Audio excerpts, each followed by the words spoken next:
몇 주 전에 평생의 재산을 환원해서 기부한 기부자들의 삶을 취재한 글을 읽었어요.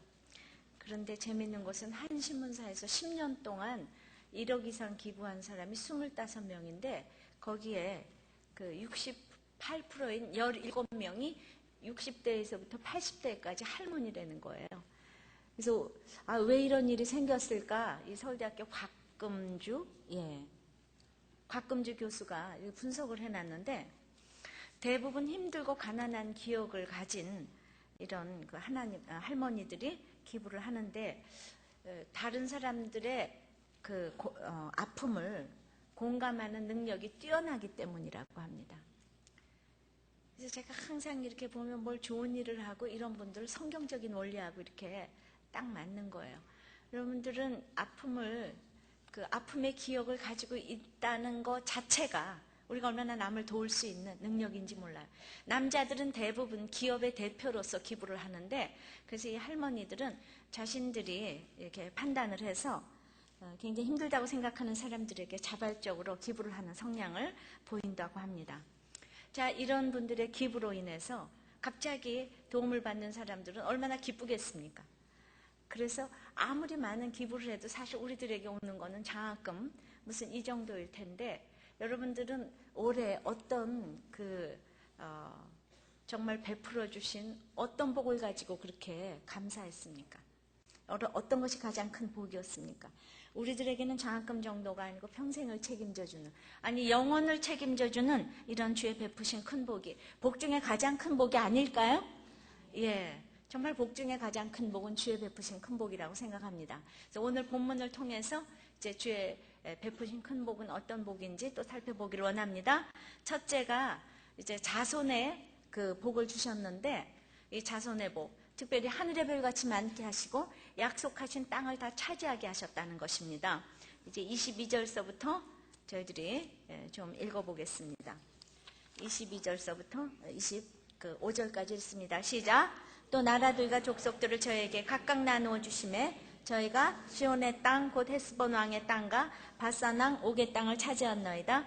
주께서 그 자손을 하늘의 별같이 많게 하시고 전에 그 열조에게 명하사 들어가서 차지하라고 하신 땅으로 인도하여 이르게 하셨으므로 그 자손이 들어가서 땅을 차지하되 주께서 그 땅 가나안 거민으로 저희 앞에 복종케 하실 때에 가나안 사람 그 왕들과 본토 여러 족속을 저희 손에 붙여 임으로 행하게 하심에 저희가 견고한 성들과 기름진 땅을 취하고 모든 아름다운 물건을 채운 집과 파서 만든 우물과 포도원과 감람원과 허다한 감옥을 차지하여 배불리 먹어 살찌고 지혜 큰 복을 즐겨 싸우나. 자, 이렇게 엄청난 복을 우리에게 허락하셨는데 아브라함 한 사람을 불러내가지고 이제 70년이 200만이 돼가지고 창세기 출애굽기를 거쳐서 이제 여호수아에 들어가서 이 모든 땅을 차지하게 하셔가지고 젖과 꿀이 흐르는 가나안 땅에 우리 후손이 들어갔대요. 이것을 아브라함은 보지 못하고 죽었죠, 그죠? 믿음의 선진들은 이것을 보지 못했어요. 그러니까 우리가 믿음으로 자손들이 누리는 것을 볼 수가 있어야 하는데 이제 하늘의 별같이 많게 해주셨다는 것이 이제 무슨 뜻인가요? 창세기 12장 12절에 그 후손의 번성에 관한 약속을 이제 지키셨는데 가만히 생각을 해봤어요. 이건 정말 기적인 거예요. 아브라함 한 사람을 갈대아 우르에서 이제 뽑아내셔가지고 200년 만에 70명이 되게 한 거. 이게 너무 어려워요. 진짜 너무 어려운 일인데 여러분들 생각을 해보세요. 아브라함이 낳은 아이들이 다 간 게 아니라 이스마엘과 이삭을 낳았는데 거기서 이삭만 골라냈죠. 이삭의 아들 에서와 야곱 중에서 야곱만 골라냈어요. 그러니까 야곱도 이제 너무나 험악한 인생을 살면서 종살이 하면서 거기다가 그냥 정말 여자를 넷이나 얻어들여서 그냥 자손들끼리 싸움질하고 너무나 험악한 인생을 살아가지고 드디어 3대 만에 야곱의 자손들은 애굽으로 가게 된 거예요. 그래서 모태신앙이 또 중요하다니까요. 그냥 하루아침에 안 되는 거예요.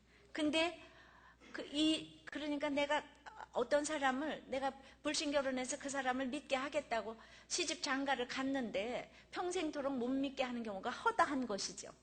그리고 도리어 아주 아버지한테 효도하고 이랬던 에서는 다 약속의 땅을 떠나버렸어요.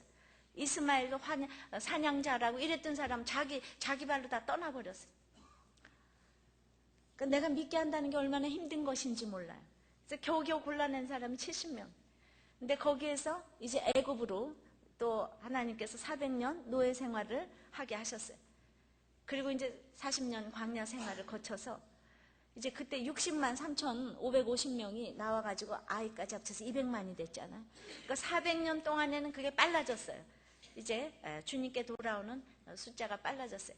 그러나 거기에서 하나님께서 또 추리셔서 유대인들 중에서 또 추리셔서 예수님을 고향 사람들이 죽였기 때문에 그 유대교, 정말 예수님의 고향 땅이었던 이 유대 사람들이 예수님을 죽였기 때문에 거기서 이제 천주교가 나오기 시작했고, 천주교가 또 이런 그대로 이런 또 성경에 나온 이런 일들을 행하기 때문에 루터가 종교개혁을 해가지고 이 개신교 프로테스탄트가 나왔어요.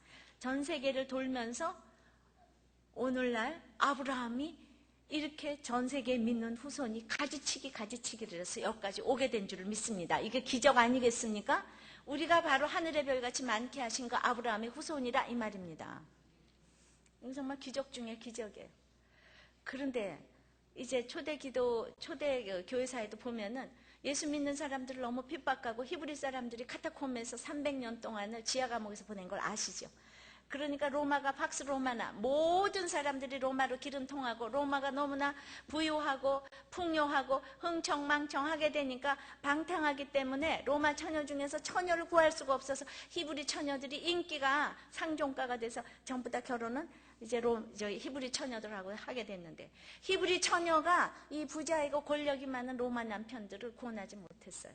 근데 누구를 구원했는가요? 그 속에서 낳은 자녀를 구원했죠. 자녀는 날 때부터 했어요. 그 남편을 구원하지 못했어요. 그런데 이 자녀가 또 낳았는데 아버지가 아직도 안 변했기 때문에 결혼을 또 마음대로 믿음의 결혼을 못하는 거예요. 양가가 다 믿음의 이 가치관을 안 가졌기 때문에. 그러니까 이러한 경로를 거쳐서 313년에야 로마가 무너진 거죠. 내가 내 집안을 변화시킨다는 거, 그건 너무너무 힘든 일인 거예요.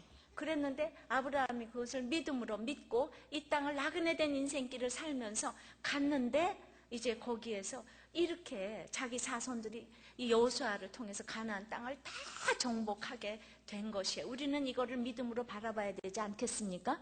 내 후손들이 이 정말 예수 믿고 가나안 땅 천국을 차지하게 될 것을 정말 바라는 것을 실상으로 놓고 보지 못하는 것들을 증거하면서 걸어가는 우리 모두가 될 줄을 믿습니다. 그렇게 우리가 하십시다. 자, 이 사람들이 이제 다시 여호수아로 돌아가서 이제 보니까 족각 꾸리는 가나안 땅에 이제 들어갔어요. 그러니까 25절에 보니까 막 견고한 성들, 지금 40년의 애굽 400년의 노예 생활, 40년의 광야 생활을 거치니까 실력이 막 생겼어요. 로마의 그 사람하고 히브리 사람들하고는 비교가 안 되는 것이에요. 이제 그래서 실력이 생겼어요. 가나안에 이 모든 걸 하나님께서 임으로 붙이셨어요. 그래서 견고한 성들을 다 취했어요. 기름진 땅을 취했어요. 여리고성이 무너지고 이런 모든 육적인 복, 영적인 복을 다 받았어요. 그러니까 우리가 너무 노력하면 하나님께서 아까 간증했지요. 육적인 양식도, 영적으로 예배가 회복되니까 육적인 양식도 주시더라 하는 것처럼 이제 하나님께서 이 영적인 예배가 회복되니까 이제 이런 포도원, 감람원, 허다한 감옥을 이렇게 주게 하셨어요.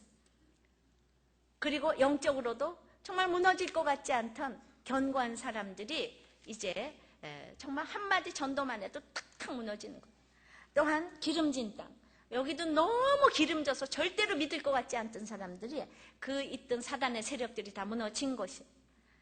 그래가지고 아이에서 수치가 물러가게 되고 이제 참으로 또 기브온에서 속임수가 물러가게 되고 모든 것들을 이제 다 각종 아름다운 물건을 채운 집, 이런 모든 것들을 누리게 됐기 때문에 정말 우리 후손들이 이런 육과 영의 복을 누리게 될 줄을 믿습니다. 저도 또 얘기했지만은 우리 조상들도 제가 이제 4대고 우리 애가 5대고 이제 손자까지 6대까지 나오게 됐지만 모두 믿는 건 아니잖아요. 우리 자손들도 6대라고 부르짖지만은 믿지도 않을 뿐더러 저를 또 무시하는 사람도 많아요. 그러나 다른 거 다 간두고 저 한 사람을 통해서 이루어진 하늘의 별 같은 인생, 여러분들 인정하시죠? 네, 나 한 사람. 이것을 우리 고조부, 증조부, 외조부 전부 다 못 보고 돌아가신 거 아닙니까? 이렇게 정말 이 눈앞에 있는 저 한 사람을 보고, 정말 별 볼 일 없는 저 한 사람 이렇게 보고 여러분들도 이 자손의 축복을 주실 것을 믿기를 바랍니다. 이제 두 번째는 주께서 베푸신 큰 복. 첫 번째는 뭐라 그랬죠? 자손의 복에 이제 하늘의 별같이 많게 땅을 차지하게 하셨어요. 두 번째는 이 자손을 긍휼히 여겨주시는 복에, 긍휼히 여겨주시는 복에. 자, 왜 긍휼히 여겨주시는가? 25절 읽습니다. 시작. 주의 큰 복을 지금 배불리 먹어 살찌고 주의 큰 복을 즐겼다 그랬잖아요. 근데 맨 나중에 즐겨 싸워 나아가 이렇게 됐어요. 26절에 저희가 오히려 순종치 아니하고 주를 거역하며 주의 율법을 등 뒤에 두고 주께로 돌아오기를 권면하는 선지자들을 죽여 크게 설만하게 행하였나이다. 하나님께서 이렇게 기가 막힌 환경을 주셨는데 그죠? 금세 얼마 되지 않아서 이렇게 순종치 아니하고 거역하고 율법을 등 뒤에 뒀다는 것은 내가 그렇게 필요한 옷이었지만 도망갈 땐 다 버리고 도망갔다는 것이에요. 그리고 또 짐승을 잡고 몸속에 있는 더러운 것을, 제사를 위해서 몸속에 있는 더러운 것을 그 짐승에 버리는 것, 그것을 지금 율법을 등 뒤에 뒀다는 표현인데 얼마나 이것이 극도로 패역한 행동인지 모릅니다. 16절에서 광야에서 이제 불순종은 애국과 비교해서 우리가 너무 못 사니까 스스로 두목을 세우고 돌아가고자 한 것은 배가 고파서였는데, 여기서는 배불리 먹어 살쪘는데 금세 거역하고 순종치 아니하고 설만하게 행했다는 것. 이게 지금 뭡니까? 더러울 선 교만할 만이에요. 이게 선지자, 그래서 나를 돌아오라고 권면하는 선지자를 이제 죽였다는 것이에요. 여러분들 이런 얘기를 들으면 나는 이거 상관이 없어. 내가 언제 선지자를 죽여? 그렇게 생각하면 성경 읽으면서 나한테 어떻게 적용을 하겠습니까? 오늘 나한테 주신 음성이 도대체 무엇이겠습니까?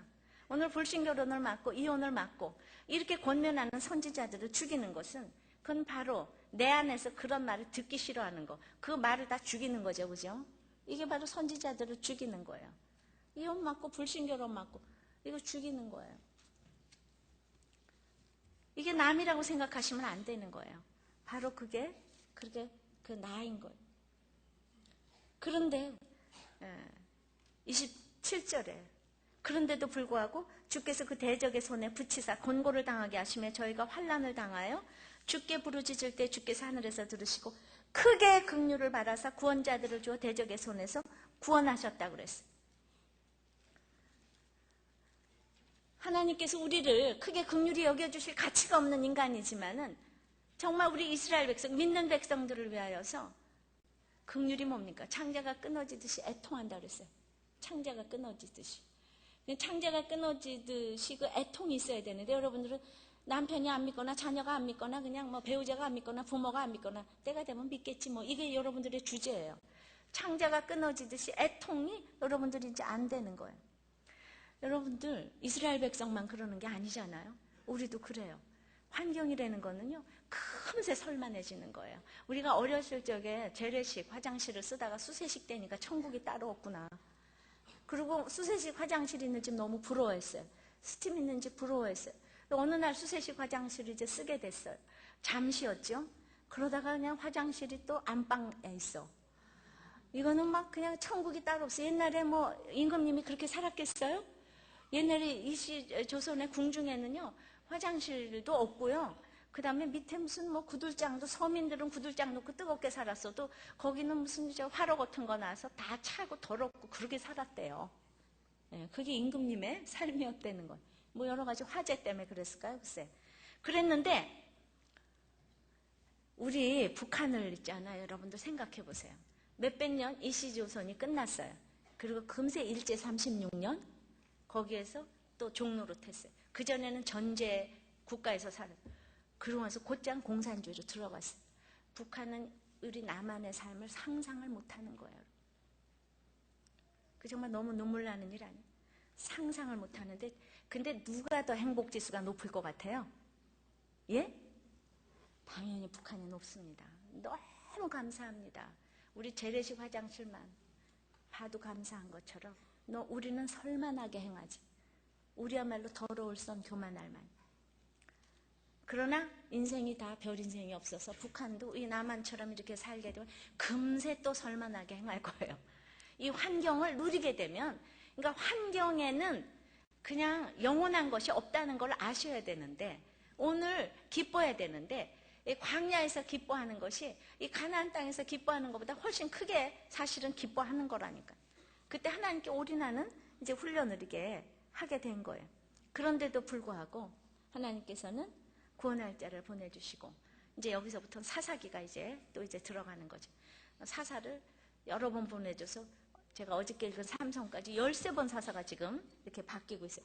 수많은 대적의 손에서 구원하셨는데도 9장 28절에 보면 저희가 평강을 얻은 후에 다시 주 앞에서 악을 행함으로 주께서 그 대적의 손에 버려두사 대적에게 제어를 받게 하시다가 저희가 돌이켜서 주께 부르짖음에 주께서 하늘에서 들으시고 여러 번 긍휼을 바라사 건져내시고, 자, 크게 긍휼을 베푸셨다가 이제 또 여러 번 긍휼을 베푸셨대요. 우리는 그냥 어쩔 수 없는 범죄를 하고, 그래가지고 죄 가운데, 대적 가운데 버려두시니까 또 곤고해서 부르짖으면 구원하시면, 또 다시 범죄하고 버려두시면 또 부르짖고 또 건져내시고, 이런 사이클이 벌써 사사기에서 몇 번인지 몰라. 이거를 생각하면서 이것이 남이 아니고 바로 나다. 그래서 계속 이것이 이제 31절까지 계속이 되는 거예요. 그냥 악을 행하면 하나님께서 긍휼을 베푸시고, 악을 행하면 긍휼을 베푸시고, 그래서 그것도 크게 긍휼을 베푸시고, 여러 번 긍휼을 베푸시고, 여러 해 용서를 하시고, 하나님이 긍휼을 베푸시고. 하나님이 있잖아요. 우리를 그렇게 사랑하시는데 우리가 이렇게 배반을 한다니까. 저는 모든 사람들에게 이 배반을 당해보는 게 하나님 마음을 이해하는데 얼마나 도움이 되는지 몰라요. 우리가 한 사람 앞에 배반을 당해도 견딜 수가 없잖아요. 정말 이 땅에 가장 참 정말 사람으로서 안 해야 되는 거 정말 배반인데, 이 배반을 부부간에 당해보고 사람들 가운데 당해보고 뭐 남녀 사이에 많이 당해보고, 진짜 배반 당해본 것은 여러분들 하나님을 이해하기 위한 너무 좋은 것이니까 여러분 너무 슬퍼하지 마세요. 그렇게 배반하는 우리를 하나님께서 이렇게 여러 번 긍휼로서 우리를 정말 사랑하신다니까. 긍휼로 여기셔서 사람을 보내주시고, 그냥 모든 하나님께서 주신 것이에요. 양식을 주시고 율법을 주시고, 그냥 애굽의 홍해바다를 홍해 사건을 주시고 베푸시고 치시고 이거 다 주신 거예요. 우리에게 주신 모든 대접도 하나님께서 이렇게 주신 것이에요. 자, 그런데도 불구하고 이제 우리는 그 29절에도 보면은 이렇게 긍휼을 베푸시는 이유는 29절입니다. 시작. 다시 주의 율법을 복종하게 하시려고 경계하셨으나 저희가 교만히 행하여 사람이 준행하면 그 가운데서 삶을 얻는 주의 계명을 듣지 아니하며 주의 규례를 범하여 고집하는 어깨를 내어밀며 목을 굳게 하여 듣지 아니하였나이다. 그러니까 주의 율법을 복종하게 하시는 것이 주님의 목적이에요. 그러니까 여러분들이 부도나고 무슨 실현당하고 여러 가지 어려운 환경 가운데서 하나님이 나를 때리셨구나 이러면서 해야 되는 건 뭔가 하면 그 다음서부터 이제 예배 보고 큐티하고 그러는 거죠, 그죠? 아, 새벽 기도 가야 되겠다부터. 그러니까 그러기 전에 미리 좀 하시면 어떨까요? 부도나기 전에 미리 고난을 미리 자처하는 거예요, 그죠? 그냥 내가 미리 목장을 가고 미리 큐티도 하고 예배도 가고, 그러니까 결국은 아무리 고난을 당해도 할 일은 그거밖에 없는 거예요. 고난당해서 결론은 그거 하라고 하나님 고난 주세요. 율법을 복종하라고. 근데 우리는 그게 너무나 싫어서 어깨를 내어밀면서 이제 그냥 고난이 와도 말씀을 또 잠시 봤다가 지속적으로 못 봐요. 조금 보다가 조금만 편해도 말씀을 저쪽으로 내어버리는 거예요. 등 뒤에 두는 거예요. 그리고 이제 자꾸 순종하라 그러니까 이제 어깨를 내어미는 거예요. 황소 고집인 거예요, 이게. 어깨, 멍에를 지지 않으려는 이 황소의 고집인 거예요. 주인의 인도를 따르지 아니하고 율법을 지금 밀쳐버린 거예요. 이것이 목을 굳게 하는 일이에요. 그래서 내가 그렇게 그 멍에를 지지 않는다고 해서 인생이 쉬우면 얼마나 좋겠어요. 내가 자유하면 얼마나 좋겠어요. 그런데 주님의 멍에를 지지 않으면 그 다음에 고통의 멍에를 지게 돼 있다니까요. 주님의 멍에를 반드시 지셔야 돼요. 오늘 여러분들은 진짜 그 주님의 멍에를 지지 않으면 그 다음에는 30절에 주께서 여러 해 동안 용서하시고 또 선지자로 말미암아 주의 신으로 저희를 경계하시되 저희가 듣지 아니함으로 열방 사람의 손에 붙이시는 것이에요. 내가 그렇게 안 들으면은 이제 열방 사람의 손에 바벨론 아수르에게 더 비참한 길로 갈 수밖에 없는 것입니다. 우리는 하나님의 멍에를 매세요. 우리가 수고하고 무거운 짐진 자들아 다 내게로 오라. 내가 너희를 쉬게 하리라. 나의 멍에를 메고 내게 배우라. 나는 온유하고 겸손하니 나의 멍에를 메고 내게 배우라. 그러니까 주님의 멍에로 바꿔서 치면은 주님께 배우는 것이고 주님이 책임져 주시는 것이고 그 주님이 책임져 주시는 인생은 쉼인 거예요. 그런데 자꾸 주님의 그러니까 죄가 뭔가 하면 내 소견에 옳은 대로 행하는 게 죄인 거예요. 악인 거예요. 주님의 명령을 그러면 따르려면은 말씀을 봐야 되잖아요. 그러니까 우리가 공동체 나눔에도 들어와서 나눠야 되잖아요. 근데 나는 그냥 교회는 완전히 무슨 기복신앙처럼 주일 예배하면 휘딱 갔다 와가지고 일주일 내내 아무것도 안 하면서 주님이 내 사업을 해주시기를 원하시고 우리 가정을 중수해 주시기를 원하신다면 그게 바로 고집하는 어깨를 내어밀며 목을 굳게 하여서 듣지 아니하는 거하고 똑같은 것이에요. 내가 불륜을 행하면서 아무리 후회해도 나는 안 만나는 것보다는 만나면서 사랑하는 고통을 택하겠다. 뭐 말은 멋있잖아요. 이것이 전부 다 죄악의 멍에인 거예요. 그러니까 이 땅에서 드라마에서 다 이런 대사를 쓰는 거예요. 이게 다 죄악의 멍에인 거예요. 그러니까 너무 멋있는 사람이 나와서 이렇게 막 부드럽게 하면서 이런 대사를 하니까 우리가 그게 다 진리인가 하고 듣는다니까요. 이게 사단의 괴계라니까요. 그래서 주께서 이렇게 우리가 설만하게 행하고 대적의 손에서 구원하셨는데도 또 그냥 이렇게 고집하고 이러니까 이제 30절에 여러 해 동안 용서하셨다고 그랬어요. 여러 해 동안 여러 번 긍휼을 베푸시고 여러 해 동안 용서하시고 여러분들 이런 얘기 들으면 여러분들 있잖아요. 속에서 있잖아요. 피눈물이 올라와야 되는 거예요. 그런데 이 용서하시다는 그 뜻이 있잖아요. 매다 이끌다 당기다는 뜻이 물리적인 그 힘으로 끌어서 인도한다는 뜻이에요.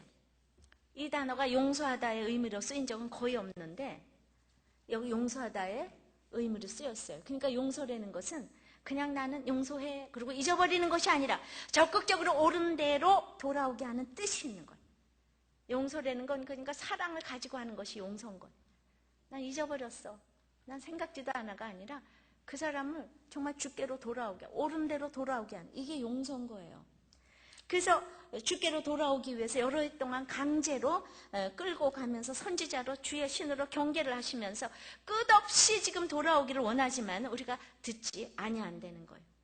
그래서 이렇게 악한 우리를 경계하셨는데 말을 안 들으니까 열방 사람의 손에 붙이는 건 너무나 당연하지 않습니까?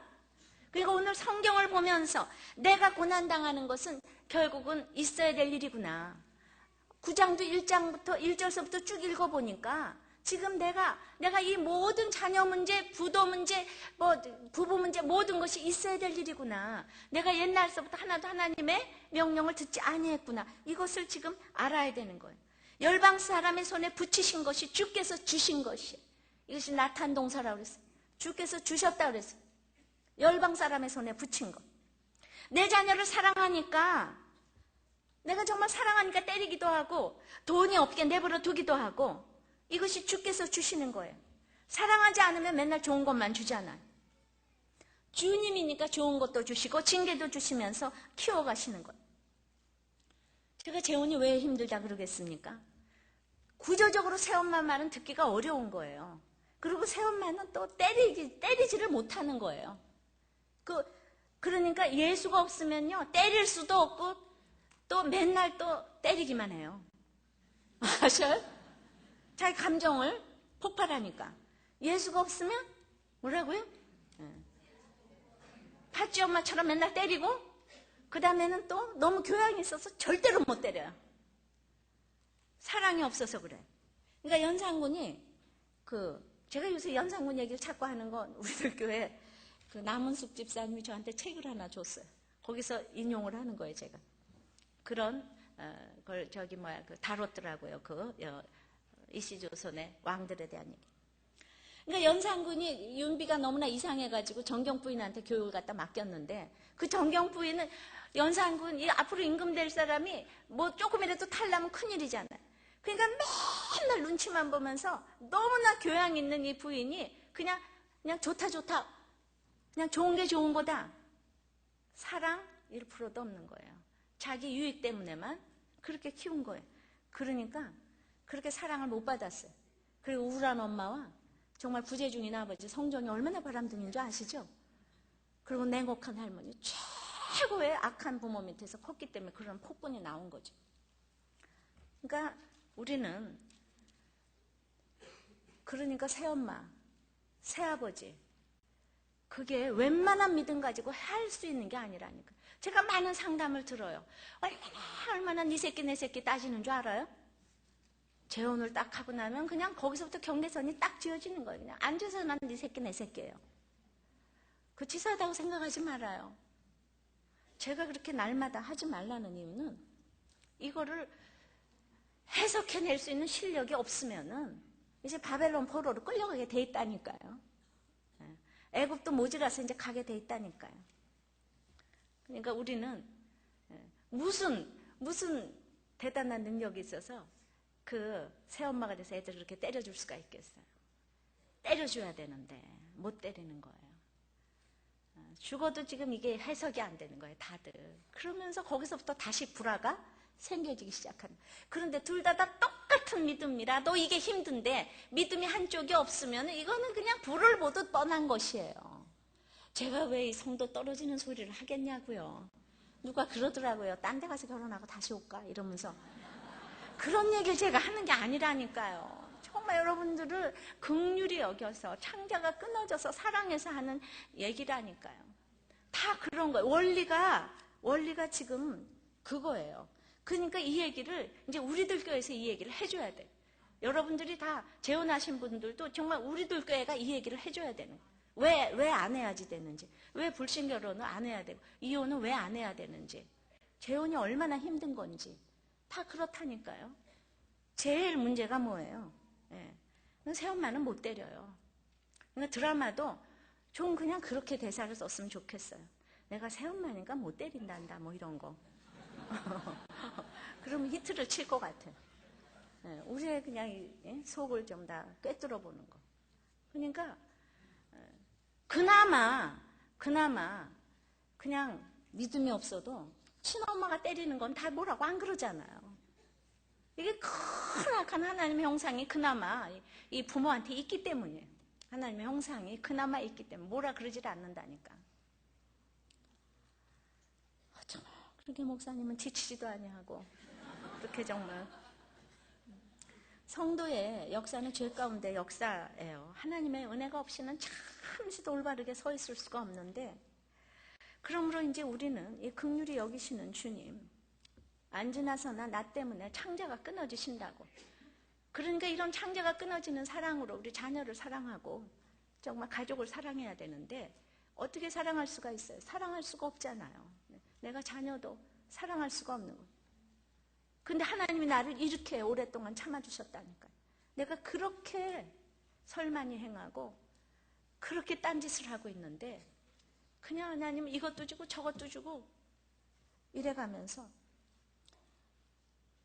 그런데 아주 멸하지 아니할 정도로, 우리를 그래도 버리지 아니할 정도로 고난을 주시는 것이 지옥에 가서 영벌을 받는 것에 비하면 얼마나 은혜로운 건지 모르는 거예요. 한마디로 말해서 내가 정말 결혼도 못해, 돈도 없어, 집도 없어, 병까지 걸렸어. 근데 예수 믿었어. 그럼 어떤 대통령보다도 최고라 이거.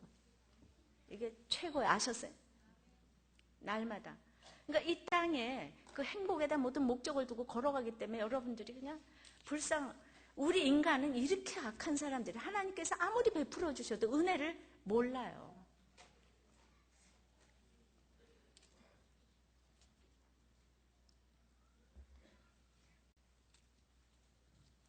그래서 우리는 진짜 새엄마도 이해하고 새아버지도 이해하고 다 이해를 해요.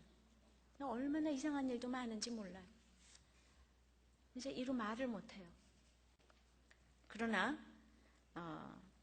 하나님께서 이렇게 오늘 이 26절서부터 31절까지 그냥 한 절에 한 번씩 크게 긍휼히 여기시고 여러 번 긍휼히 여기시고 여러 번 용서하시고 주의 긍휼이 크시고 제가 기가 막힙니다. 여러분들이 얼마나 목이 굳고 얼마나 고집하는 어깨를 내어밀고 내 멍에를 지겠다고 그래 나는 후회해도 사랑하는 고통을 택하겠어 이러면서 고집하는 어깨를 내어밀고 얼마나 말을 안 듣는 여러분들 자신인지 아십니까? 그걸 아셔야 돼요. 남이 그런 것이 아니에요. 그런데도 세 번째 우리를 주님은 진실이 대해주시는 이 복을 주셨어요. 하나님 우리 자손을 진실이 대해주세요. 진실이 대해주세요.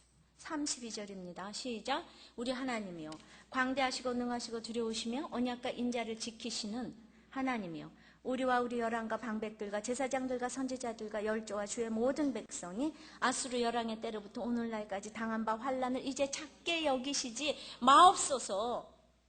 그러니까 이제 시건 그래 우리는요 너무나 설만이 행하고요 너무나 주님을 대적하고요 날마다 고집하는 어깨를 내어밀고 하나님께서 너무 긍휼히 여겨주셨어요. 그렇지만 그래도 아수르 바벨론 포로로 간 건 그래도 작은 일은 아니에요 주님. 내가 당한 고난이 있잖아요. 이렇게 너무 작은 건 아니에요. 이런 거죠 지금. 아수르 그저 바벨론 포로 간 건 너무한 거 아니에요. 우리 목장 보고서에 그런 얘기가 나왔더라고요. 우리 지금 세 가족에서 늘 간증하시는 이제 집사님, 부인 집사님이 그렇게 썼어요. 예. 그러니까 이제 이분이 4번이나 바람을 피고, 그리고 이제 아들까지 낳았잖아요. 그것도 엘리트가.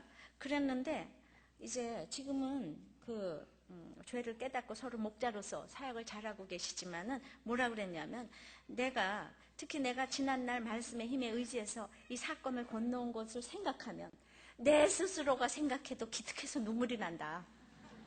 그렇게 썼어요. 이게 작은 일이 아니라 이거죠. 그러니까 우리가 날마다 그래 내 죄다 그렇게 얘기하고 이거 작은 일이 아니에요. 그죠? 정말 이거 작은 일이 아니에요. 한마디쯤은 또 해야 돼 우리가. 하나님 내 고난이 작은 거 아닌 거 아시죠? 뭐 이러면서. 그렇지만은 그 다음에는 이렇게 하는 거예요. 그러나 33절 우리의 당한 모든 일에 주는 공의로우시니 우리는 악을 행하였사오나 주는 진실이 행하셨음이니이다. 아멘. 예, 정말 왜 이런 얘기를 하게 될까요? 그러나 내가 아무리 생각을 해봐도 우리는 악을 행하였어요. 이 9장 전체의 주제가 우리는 악을 행하였사오나 주는 진실에 행하셨다. 이게 주제예요. 우리는 이렇게 계속 악을 행하고 있는데 주님은 진실에 행하고 있는 거예요. 그러니까 자기는 죄가 이제 사실 없고 속으로는 남편이 이렇게 죄가 있지 않을까 이렇게 생각을 했는데 이 교만을 남편이 밟아주지 않았으면 정말 사람이 되지 않았을 거라고 7년이나 따라다녀서 결혼을 했는데 이게 남편으로 가족에게는 너무 잘해주었기 때문에 너무 잘해주다가 바람을 피니까 물 붓고 목 조르고 별거 다 했겠죠. 부인 집사님이 네가 인간이냐 그러면서. 그러니까 이제 그게 그렇게 악하다는 걸 생각을 못했는데 내가 얼마나 똑같이 악하게 행했다는 걸 그때는 몰랐지만은 사실 돌아오고 나니까 똑같은 죄인이라는 것을 이렇게 알게 되고 왜 자기가 악하다고 생각을 하는가 하면은 이렇게 고난이 이제 정말 작은 것이 아니었는데 남편이 돌아와서 지금 너무 목자로 그냥 잘 섬겨주시고 그냥 이러니까 이제 또 설만이 행하잖아요. 살이 쪘잖아요. 그러니까 너는 시건 좋은 할 거 다 해보고 재미 보고 왔으니까 앞으로는 그냥 완전히 나와 아이들에게 종처럼 헌신해야 된다는 이런 이기적인 생각이 딱 있었다는 얘기를 하는 거예요. 당연히 잘못했으니까. 그러니까 주님은 그때로부터 지금까지 다 진실하게 행하셨다 이거예요. 우리에게. 이 집사님에게도 다 진실하게 행하신 사건이. 앞으로까지 내다보고 진실히 행하시는 거예요. 내가 그 고난을 통해서도 그냥 나중에도 안 깨달아질 것을 아시고, 나중에도 교만할 거를 아시고, 지금 미리 다 훈련하시느라고 여러분들이 지금 그 고난 가운데 있다는 걸 아시기 바랍니다. 여러분들에겐 아직도 돈을 주면 안 되는 거예요. 돈 주면 악을 행할 거를 주님께서 하늘에서 아시고 안 주시는 거예요. 알아요? 절대로 하나님은 우리보다 능치 못한 일이 없으시고, 시력이 너무 2.0이 아니라 시력이 굉장히 천만대가 돼서 모르시는 게 없거든. 진실이 주님께서 나를 대하고 계신다는 걸 믿으세요? 자, 그 매경 이코노미에 이런 글이 칼럼이 하나 쓰였어요. 이번 대통령 선거 공약을 보면 꼭 수준이 초등학교 반장 선거보다 못한 것 같은데, 농어민에게도 중소기업인에게도 노인에게도 맞벌이 부부에게도 다 장밋빛 약속을 남발을 하는데, 그냥 어떤 계속 약속이 나오는가 하면 무슨 청년 백수에게 취업 장려금을 주고 해외 연수도 보내주고, 그냥 결혼을 하면 1억을 주고, 그냥 아기를 낳으면 3천만 원을 주고, 입시는 한 과목만 보고 수능은 폐지하고, 이런 약속이 그냥 남발이 돼서 계속 나오는 거예요.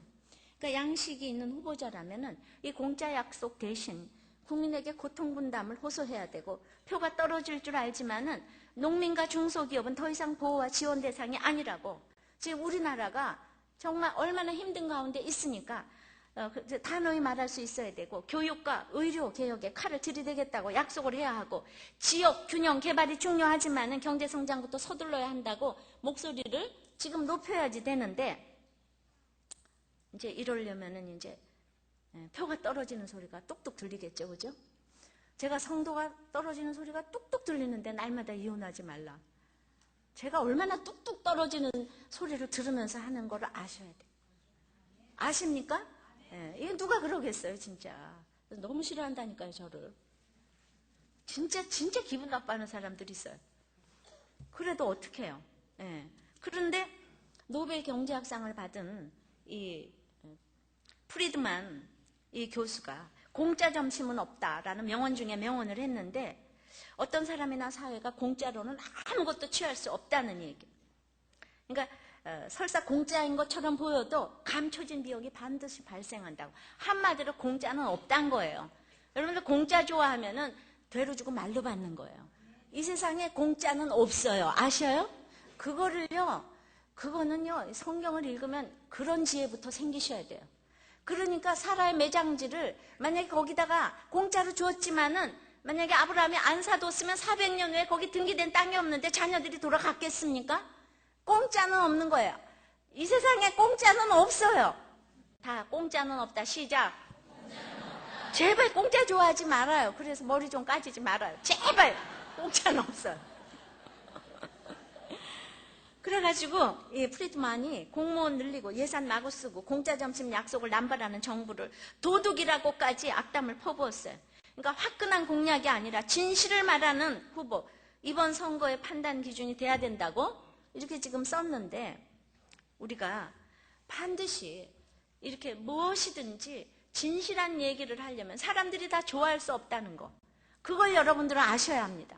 예. 그래서 이제 특히 지도자가 잘해야지 되는데, 34절입니다. 시작. 우리 열왕과 방백들과 제사장들과 열조가 주의 율법을 지키지 아니하며 주의 명령과 주의 경계하신 말씀을 순종치 아니하고, 그러니까 이렇게 악을 행하는데 지도자들이 앞장을 쓰는 거예요. 지도자들이 말씀을 듣지 아니하는 거예요. 맞아요. 아무리 성도가 문제라고 해도 1차적으로 저는 지도자에게 문제 있다고 생각합니다. 교회는 목사만큼만 잘하게 돼 있어요. 목사만큼만 딱 거룩하게 돼 있어요. 목사만큼만 성숙하게 돼 있어요. 그 이상 자라가지 못해요. 그 이상 자라가게 되면 이제 문제가 생기기 시작하는 거예요. 제가 생각을 해보니까 전 정말 이 얘기를 좀 하고 싶은데, 나는 우리들 교회가 왜 잘 되는지 난 너무 이상하거든요. 왜 많이 모이는지 이상하거든요. 근데 제가 뭐가 빽이 있어요. 아다시피 이렇게 열악한 장소에서 냉난방도 안 되는 여기에 그렇게도 남자들이 무시하는 여자인데, 안 지나서나 그냥 맨날 남편들이 저 무시한대요. 그래가지고 못 온대요. 이게 입에 붙었어요. 그래, 그렇게 무시하는 제가 여자 목사라고요. 그러니까 안 무시했으면 얼마나 더 모였을까요? 무시해서 이 정도인데. 한 사람이 그냥 성경대로 그냥 가는데, 근데 대한민국 목회자들은 이 정도로 안 하니까 이거 안 모이는 거야. 좀 이 생각이 드는 거예요. 한 사람이 그냥 이렇게 십자가 말씀을 길러놓고 걸어갈 적에, 그래서 아무리 성도가 문제가 많아도 제일 중요한 건 지도자인 거예요. 그 집안의 가장인 거예요. 목사인 거예요. 지도가자가 중요한 거예요. 제가 인간적으로 목회하는 게 지금 뭐가 있어요? 누구 백과 누구 줄을 대고 지금 합니까? 내 남편이 목사의 길을 해요? 내 부모가 지금 다 돌아가셨어요. 아무도 없어요. 진짜 무슨 백이 있습니까, 저한테? 그냥 온전히 돌아오는 건 무시밖에 없는데. 그러므로 정말 지도자가 중요해요. 아셨습니까? 만인 제사장 시대에 여러분들은 다 지도자인 줄을 믿습니다. 그러므로 이제 뭐라고 이제 그랬는가 하면은 35절의 시작. 저희가 그 나라와 주의 베푸신 큰 복과 자기 앞에 주신 넓고 기름진 땅을 누리면서도 주를 섬기지 아니하며 악행을 그치지 아니한 고로, 그러니까 우리에게 아무리 주의 베푸신 큰 복, 이렇게 복을 베풀어 주셨어도 내가 눈앞에서 기름진 땅을 이렇게 누리게 되면은 그냥 하는 일이 주를 섬기지 아니하고 악행을 그치지 아니하는 것이 우리 일이 되는 거예요. 눈앞에서 먹고 살만한 것이 있으면 부자가 천국 들어가기가 하늘을 낙타가 바늘기로 들어가는 것보다도 더 어렵다고 그랬어요. 제가 서두에 기부자들의 삶을 언급했는데 그 기부 후의 삶을 또 거기다 취재를 해놨는데 어떤 분은 그냥 너무나 그 할머니가 자랑스럽고 손주들까지 IMF 때 그냥 너무나 잠시 망해서 그 돈이 생각나기도 했지만은 손자가 할머니를 너무 자랑스러웠으니까 너무 뿌듯했다.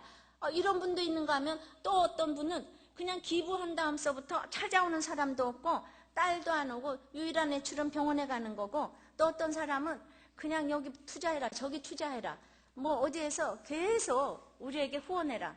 그래서 먹고 죽을래도 돈도 없다 욕설을 하고, 그 다음에 모두가 와서 모든 그동안 알았던 모든 지인들이 다 떠나가 버리고 경계를 하니까 의심을 하게 되니까 다 떠나가 버렸다는 거예요. 추석에도 홀로 지냈다는 거예요. 집까지 사주고 시집 보낸 딸도 그냥 친딸도 거의 연락이 없이 지내고. 저는 기부를 하고 이렇게 어렵다는 것을 진짜 알았지만 진짜 알았어요. 그게 왜 힘든지 알아요? 성경은 오른손이 하는 일을 왼손이 모르게 하라 그러는데, 이 땅에서 잠깐 상을 받았지만은 그렇게 이 세상에 내가 하는 것이 없기 때문이에요. 근데 내가 했다고 생각할 때 그렇게 하나님께서 정말 이런 일이 일어난다는 걸 보여주시는 것이, 우리가 교회를 통해서 서로 이렇게 모두 하는 것은 얼마나 서로가 보호되는 길인지를 아셔야 되는 거예요. 우리가 이름 내고 하는 것이 많아도 그 큰 신문사가 10년 동안에 25명밖에 1억 한 사람이 없다 그러는데, 우리 교회 교인들이, 특히 프로테스탄트 교인들이 이름을 안 내고 하는 헌금이 얼마나 많은지 비교가 안 되는 것입니다. 아셨습니까? 우린 신앙 고백으로 하는 거예요. 주께서 내게 베풀어 주신 것이 너무나 많아서 하는 것이지, 내 이름을 내고 하는 것은, 내 칭찬을 받는 건 그건 이미 헬리나 오웬처럼 하나님께서 나를 버리셨구나 이런 생각까지 하는, 그러니까 이런 것, 요새는요 부모의 수입에 따라서 자녀들이 방문 횟수가 결정된답니다. 근데 OECD 국가 중에서 최하위래요, 한국이. 1000만이나 되는 이 크리스찬이 있는데, 근데 그걸 보고 윤리와 도덕적으로 그런 못된 것들이 있나 그래? 아버지 엄마가 키워줬는데 그래 돈이 없어서 안 간다. 그렇게 하시면 안 돼. 그렇게 키워놓은 건 바로 여러분들 아닙니까? 문제가 어디 있어요? 문제 부모밖에 없는 거예요. 그렇게 어떻게 자식들한테 손가락질 할 수가 있어요? 그래서 어렸을 때부터 주의 베푸신 큰 복을 나눠 주셔야 되는 거예요. 그러니까 주의 베푸신 큰 복이 뭐예요? 오늘 그 맨 마지막에 38절에, 그러니까 우리의 37절에 우리의 죄로 인하여 주께서 우리의 세우신 이방 열왕이 이 땅에 많은 소산을 얻고 저희가 우리의 몸과 육축을 임의로 가나라오니 우리의 곤란이 심하오며. 그러니까 내가 이 세상에 그렇게 종노릇하면서 회사에 충성봉사하고 더군다나 기부까지 했는데도 곤란이 심해요. 그냥 우리의 몸과 육축을 임의로 관할해요. 바벨론 포로 이런 모든 것을 내가 정복해야 되는데 우리가 갑자기 거기가 우리의 몸을 임의로 주관해. 내가 어느 날 미움, 시기, 질투 다 정복한 줄 알았는데 거기에서 내가 종로로 타고 있어요. 미워서 지금 부들부들 떨고 있어요. 모두가 거기에 다시 종로로 타는 거예요. 그러니까 이제 38절에 우리가 이 모든 일을 인하여 이제 견고한 언약을 세워 기록하고 우리의 방백들과 레위 사람들과 제사장들이 다 인을 치나이다. 하나님의 아브라함과 맺어주신 이 약속을 이제 우리가 스스로 가서 하나님과의 관계를 바로 맺지 아니하면 인간으로서는 이거를 할 자가 없는 거예요. 인간으로서는 이것이 무엇인지 조차도 모르는 거예요. 도덕과 윤리로 이렇게 이것을 설명을 할 수도 없고 해석도 안 돼. 하나님과 나와 관계가 올바르게 도장 꽝꽝 찍고 이제 언약을 지켜서 우리가 예배가 회복되고 그러므로 이제 다음 주간부터 시작되는 이거 1:1 양육 이런 목장에 참가하시기로 시작하시는 것이 주의 베푸신 큰 복을 받는 비결인 줄을 믿습니다. 그러므로 이제 참으로 정말 주의 베푸신 큰 복은 이게 오늘 정말 읽어드려야지 되는데 이게 너무 길어서 제가 다 읽지를 못하겠어요. 어쨌든 이렇게 목장에 참여를 하면서 어떤 분이 그랬어요. 너무나 멀다, 힘들다, 그래서 못 온다 이러니까 간병하다 느끼는 건데 중병 걸린 환자들이 치료받고 잘 살아야 10년, 20년 더 사는 건데도 의사를 얼마나 우러러보는지 모른다. 거기에 비하면 우리는 진짜 영원히 사는 일 아닌가. 영원히 치료받는 것은 육신의 치료보다 더 중요하다. 치료받는다고 생각하고 빨리 오세요. 이렇게 얘기를 했다는 거예요. 우리는 다 주의 베푸신 큰 복은 큰 게 아니고 봐요. 돈이 많아도 적어도 기부를 해도 안 해도 이렇게 다 불행하죠. 우린 같이 그냥 모여서 어떤 의사 선생님이 자기의 그 목장의 식구들은 여선생님입니다. 그냥 간병인, 미용사, 유치원 원장님, 도배, 파출부 하시는 분, 인쇄업 하시는 분, 공무원들 다양한데 그분들과 이 말씀으로 삶을 나누는 것이 얼마나 겸손하게 하는지 제가 그들 한 사람 한 사람을 얼마나 사랑하는지 이루 말을 다 할 수가 없다. 이런 애틋한 마음을 느껴본 적이 없는데 정말 가식 없이 삶을 나누고 순수하게 오픈해서 그런 것이 아닐까. 정말 이 공동체를 사랑한다고. 할렐루야. 전 이게 바로 주의 베푸신 큰 복이라고 생각을 합니다. 말씀을 맺어요. 주의 베푸신 큰 복은 자손의 복이에요. 하늘의 별같이 많게 또한 약속하신 땅을 차지하게 하시는 축복이에요. 긍휼히 여겨주시는 복이에요. 진실이 행해주시는 복이에요. 이 복이 우리 자손들에게 다 임하게 될 줄을 믿습니다. 찬양합니다. 우리는 참으로 내 힘으로 할 수 없는데 하나님께서 나를 이렇게 불러주시는 것은 율법을 지키고 계명을 지켜서 참으로 사명을 감당하라고 불러주시는 사명은 감당하지 아니하고 밤낮 눈앞에서 보이는 행복을 따라서 가려고 하기 때문에 이제 정말 우리는 나를 얼마나 긍휼히 여겨주시는 주님 때문에 우리 땅끝에서 주님을 배워야지. 주님이 나를 포기하지 않으시고 끝까지 기다려주시고 이제 주님을 땅끝에서 배울 것을 기대하면서 찬양하고 기도합니다. 주의 베푸신 큰 복을 생각해 보았습니다. 주님 특별히 우리 자손들에게 하늘의 별같이 많게 해주시고 모든 땅을 차지하게 해주시는 복을 주실 것을 믿습니다. 주님 저에게도 주셨음을 감사합니다. 그러나 아버지 하나님 조금만 옛날을 생각해 보아도 지금 천국 같은 삶을 살고 있는데도 불구하고 배가 불러서 살이 쪘습니다. 설만하게 행하고 내 소견에 옳은 대로 행하는 일들이 생겼습니다. 주님 참으로 나의 당한 고난을 내가 아냐고 외칩니다. 정말 이것이 적은 일이냐고 합니다. 그러나 아버지, 주님은 제게 진실하셨습니다. 우리 모두에게 진실에 행하신 것을 고백합니다. 내가 옛날에 물리쳤던 미움과 시기와 또한 돈과 명예와 이 모든 사단의 감정들에게 이제 주님께서 주신 땅에서 주님을 섬기지도 아니하고 악을 행하고 있기 때문에 그치지 않고 있기 때문에 그 모든 감정들에게 다시 종로로 서라고 있습니다. 부들부들 떨고 있습니다. 우리가 달라진 것이 없이 주여 불쌍히 여겨주시옵시고 참으로 이렇게 다시 종로로 타는 것이 주님의 긍휼하심임을 깨달았습니다. 우리가 열방에 압제당하는 것이 당연한 일인 거 알았습니다. 문제 안는 없고 문제 부모만 있는 것을 알았습니다. 주님, 이제 하나님과의 관계가 바로 되지 아니하고는 이 모든 것을 해결할 사람이 이 세상에 없는 것을 알았사오니 이제 주님과의 언약에 내 스스로 와서 도장을 꽝꽝 찍고 모든 예배가 회복되길 원합니다.